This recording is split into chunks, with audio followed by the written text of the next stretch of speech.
Hello, my name is Kate Craig, and I was creating a lot of the environment assets for the game. Goodfellow High School jacket and the logo generally is a reference to the logo for Minerva's Den. The card was to say, oh, Sam is 17. If you look for this thing, but there's so much. We need so much handwriting in the game, especially for and we knew we needed a birthday card from some member of Sam's more extended family that you were never going to hear from again. And so I was like, okay, it could be her uncle. And as an Easter egg, kind of like wink and nod thing, like we're fans of, the Looking Glass legacy of games and Deus Ex and Dishonored. And so I got in contact with Harvey Smith, who was the lead designer of Deus Ex and the co-creative lead of Dishonored, and asked if he would just write on a piece of paper, "Happy Birthday, Sam," from Uncle Harvey, and he just took a picture with his cell phone. And like 5 minutes after you asked him, it was amazing. He was just like, "Yes, I will do this immediately." Yeah, it was the best. I think he took a picture with his cell phone. Oh man, mom handwriting. We went through a lot of different moms for handwriting. A lot of different moms contributed handwriting for a game. At first, let's see, how did we do? What were we doing first? I think I just did it, and it wasn't great. And then we had Emily do. Hi, I'm Chris Remo, the composer on Gone Home. In my commentary tracks, I'm going to be talking a little bit about one. Hi, this is Corin Tucker from Heavens to Betsy. And Heavens to Betsy was a band that formed in 1991, actually. And I actually got the idea for joining a band when I moved to Olympia, Washington, and became... So here's one of Dad's pulpy... The doors were actually one of the hardest things in the game to get working correctly, and I know that there's still some bugs existing with the doors, actually. But it's a surprisingly hard problem, which is why most video games just have doors that kind of slide away into nothingness or open in strange ways or don't, let you interact fully with doors. But of course, it's in a house like in Gone Home, a realistic house.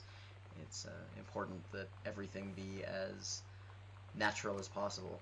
The one concession we made to video gaminess is that the doors all swing both ways, which never happens in a real house, but it's necessary to prevent the player trapping themselves in some strange state.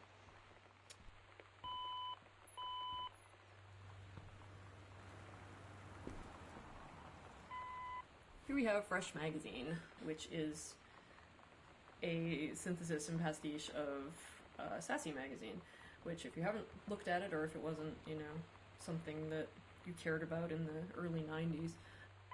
Inside of this file folder, you find the first combination code in the game.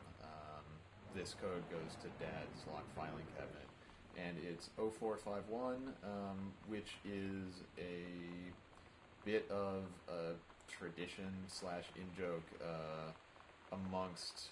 I mean, it's not really an in-joke, it's just an internal reference amongst this lineage of games that hark back to immersive sims that are kind of first-person exploration games that started with Ultima Underworld and System Shock, and 451 was the first key code in System Shock, and then it was also the first key code in System Shock 2 and Deus Ex and Bioshock and most recently Dishonored.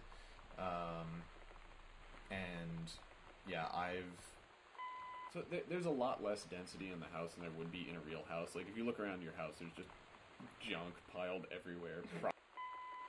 Another board game. This one wasn't done by me, though. This one was done by Carla. But I really like it because the ghost figures on the back of the game are actually long-deceased family members of mine. When I was home at Christmas, I was digging through my family's basement, sort of getting an idea of what a basement has in it. Just sort of for set dressing purposes, and while I was down there I found a big box that my family actually hadn't seen. We got a big box of things from my grandmother after she passed away. One of my favorite things that came out during development was someone wrote an email mistakenly referring to mittens, and Steve replied in the voice of Katie saying, "It's just Mitten. She's only one cat, Mom."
life cycle of the condom. That's not a real thing, Steve. The life cycle of the condom. All right. By Carla Zamanja. Is as follows. Initially, the condom was a separate plot point. It was an actual plot point. We gave it to Lonnie, and we had Sam find it in Lonnie's purse, and it made Sam worried about what the hell she was doing with it, etc. And that was sort of a wedge to drive them apart when that was the storyline, which it no longer is. And because we decided we hated it. But I had already made the condom asset, which I'm actually really proud of. I really like that condom. It's really good. Also, I think Nero is a really good brand for condoms. Anyway. Yeah, it's a play on Trojan and everything, but it works. But it's, it's the whole, like, notably decadent, right, it's like, yeah. Anyway, I like it. I'm proud of this thing. It's not good. I don't know. When you're putting, like... So these are all... And these in the TV room are from only... they only belong to Dad and Sam, because Mom has some VHS tapes, but they're up in the bedroom. And you can tell Dad's because he writes in a big, heavy, all caps style handwriting. My name is Sarah Grayson, and I do the voice of Sam Greenbrier in Gone Home. Currently based out of Portland, Oregon, so right around where the Fulbright Company is from, which is part of, I guess, how this all came to be. I started doing voiceover work probably about 4 or 5 years ago. It's been a bit of an on and off journey because I also have had regular 9-to-5 jobs.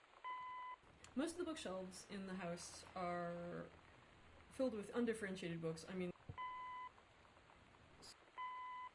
this is our old-timey record that we got from archive.org, Source of All Good Things. It's by Adrian Rollini when he was with, apparently, the Taproom Gang.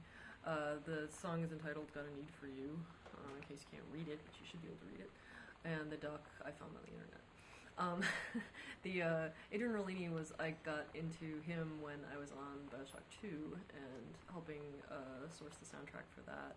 And I did a lot of listening to 40s big band stuff, and Adrian Rollini was one of the ones that I really liked, and so it was cool to be able to revisit that.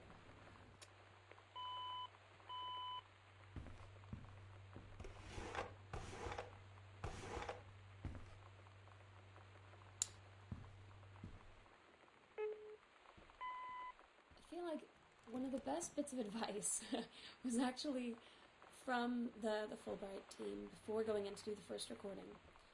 And it was a suggestion that I should watch some episodes of My So-Called Life, which was great because I'd watched them all when when they were actually on. It was one of those favorite shows my sister and I would sit down and watch every week. And so going back and watching them was definitely not a hard chore to have to do. So I basically went through all of the episodes I could find online in a couple of days. So it was a bit of a sudden binge watch of My So-Called Life, but it was great because I think watching My So-Called Life was a nice reminder of what a more natural presentation of a teenager is. So it was really... I don't know that it would have gone as well had I not done that.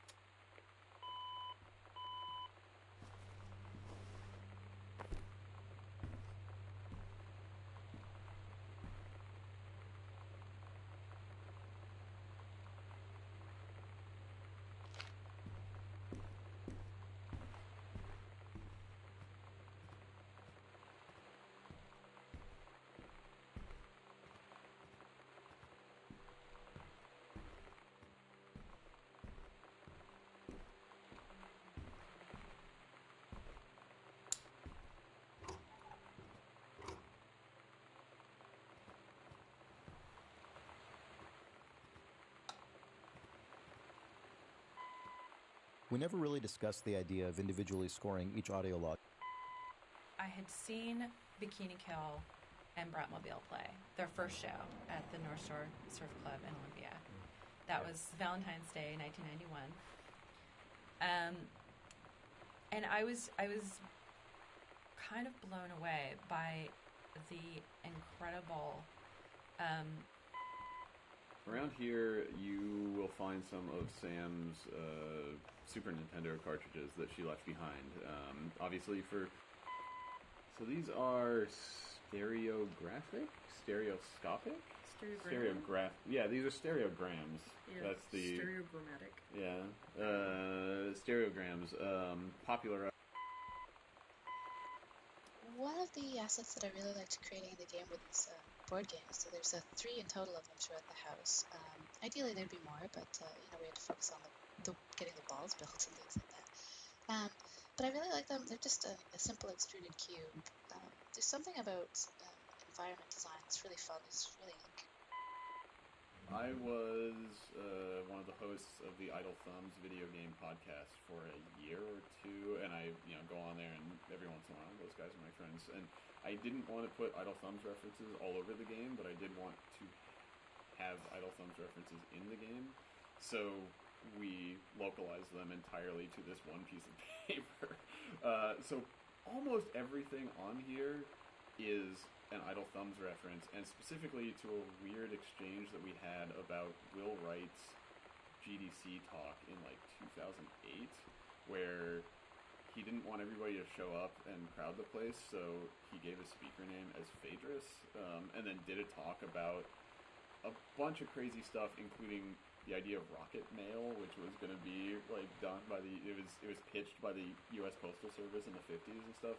So, and then the thing on the podcast was about how Phaedrus had a little brother, and so anyway, whatever. The brother, of course, it's a Phaedrus, and you can't hardly see the icon in the back because it's obscured, but there's this 50s rocket icon in the back that's like the logo of Phaedrus Motors, and then also it's the reference that Will Wright was making, and that is a secondary reference here because it's a motorcycle thing, is that in Zen and the Art of Motorcycle Maintenance, the book, the author is having kind of an ongoing exchange with this character of from Greek history called Phaedrus and motorcycles and blah blah blah. So it's a big knot of obnoxious references to lots of different stupid things.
almost none of the events, the little events in the game, are scripted as far as like triggering when you do something specific. So all of the thunder and lightning and the creaky noises in the house, they're all just randomized on timers.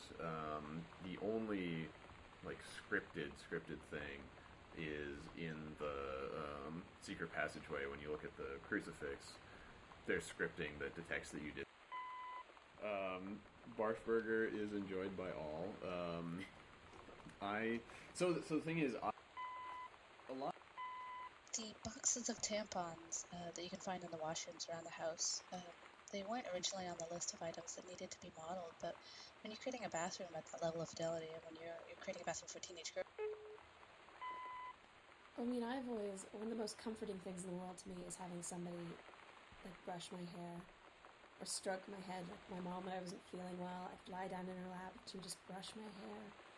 It would always make me feel better. Like, the weirdest way, I couldn't figure out why, but it just seemed like this friendly connection to somebody that it is, like she says, it is strangely intimate in a way that I'd not really, I guess, put into words until reading that part of the script. Where that's what I was thinking of, was like that connection, that sort of human touch, that it's something so friendly and so loving that you can do. And that whole idea of like touching someone's scalp being so intimate, I really enjoyed playing Gone Home. I have to say it was pretty exciting to find the Heavens to Betsy tape, because that was really, I mean, those songs really did come out on a cassette tape at the time, and that really was how people discovered the music, was getting a cassette tape passed around. So getting to put it in the actual tape player and play it and listen to our song, it definitely gave me chills. I mean, it was like, wow, how exciting for a young person today just to get that moment of discovery and to listen to our music. I mean, I think it's great.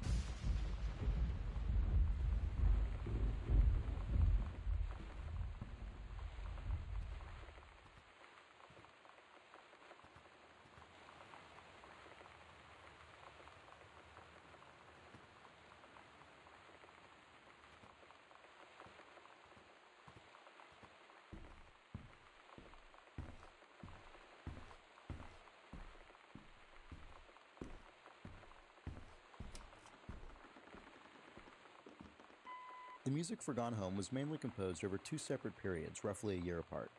A version of Part 1 of the game had to be ready. Fanzines, I mean, that's one of the things that we started doing right away, was doing these Riot Girl fanzines, and everyone would contribute and write, an article for it, and then we'd compile it and make these Riot Girl fanzines, and we would mail them out to people. I mean, all this is so funny to talk about it before the internet, but we used the mail, and people would write. We had a P.O. box, and we started getting letters because people would read in someone else's fanzine. There's this Riot Girl thing that started happening, right? And it just, it was the most incredible thing. It just snowballed. Girls wanted to be a part of it immediately across the country, right? So for the time, there's a little bit of concern on my... Putback is the feature that I'm happiest with in the game. It actually came about as sort of a little bit of an accident. Playtesters had told us they didn't want to feel like some kind of horrible person rummaging around this house and there was kind of this...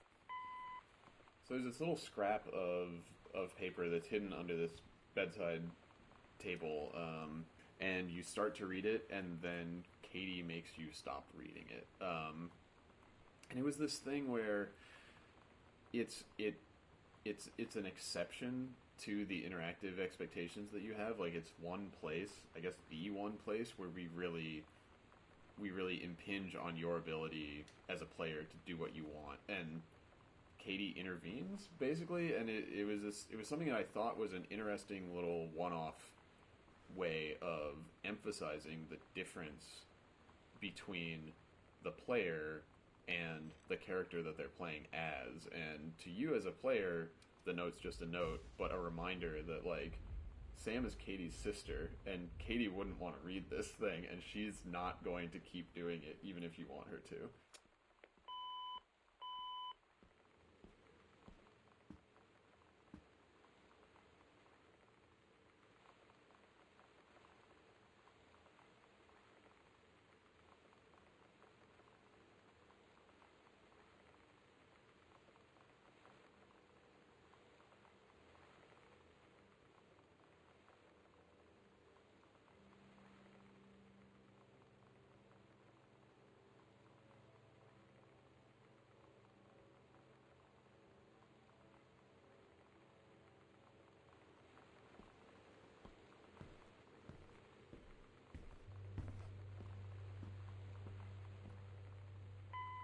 Oh man, this thing. So, two things. One, Mom's Canadian. Yay! Two, Mom didn't start out Canadian. The reason that Mom is Canadian is because Kate Craig and Emily Carroll are Canadian, and early on in the development of the game, Emily did Mom's handwriting. This is One of the larger assets that we needed for the basement to really give it character and personality was a furnace. And when we were initially thinking of the furnace, Steve had mentioned to me the furnace from Home Alone, which if you grew up in the 90s like I did, you know exactly what I'm talking about. So I did a lot of research and looked up stuff that could kind of evoke a similar feeling, and we finally settled upon. Composing the ambient exploration tracks definitely ended up being the weirdest part of creating music for Gone Home. The audio diaries tended to take precedence since they had such clear criteria for completion, so the ambient tracks were the last things I did. I spent so long immersed in the logs, which were very specifically timed, that to suddenly shift gears to creating these slow, standalone 5-minute pieces was surprisingly difficult.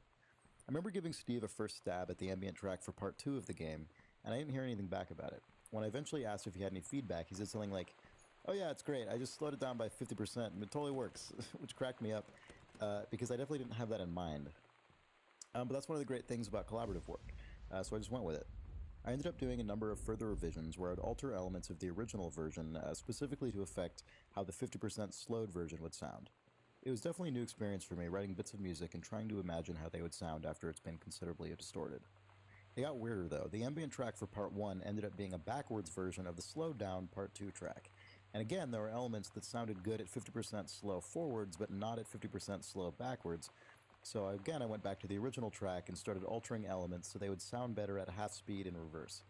I don't know if that's a thing ambient composers end up getting used to, but for me it definitely felt like going down the rabbit hole.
all of the sliding doors that you see in the game are actually, from a code perspective, drawers. When I made a thing that could slide along a track like that, for the purpose of making drawers, Steve took it and, as designers are wont to do, used it for his own purposes and came up with sliding doors in our game.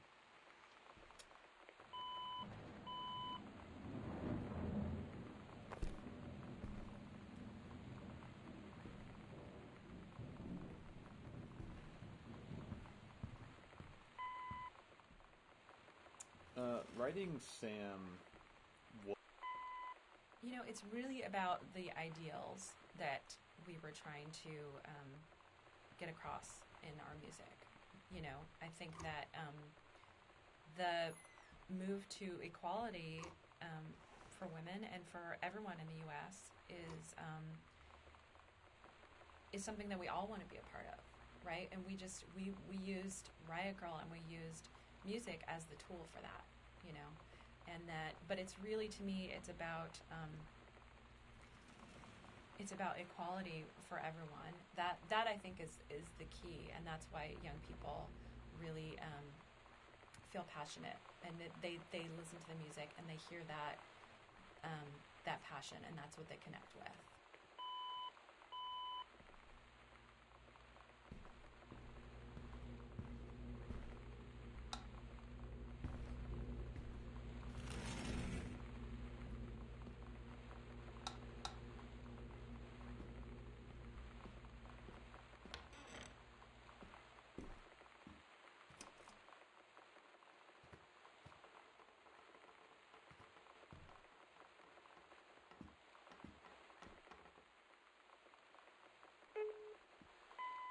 Definitely the second half was where a lot more of the emotional weight in the character came out. And Oh, you found an Easter egg! Who found it? You found it!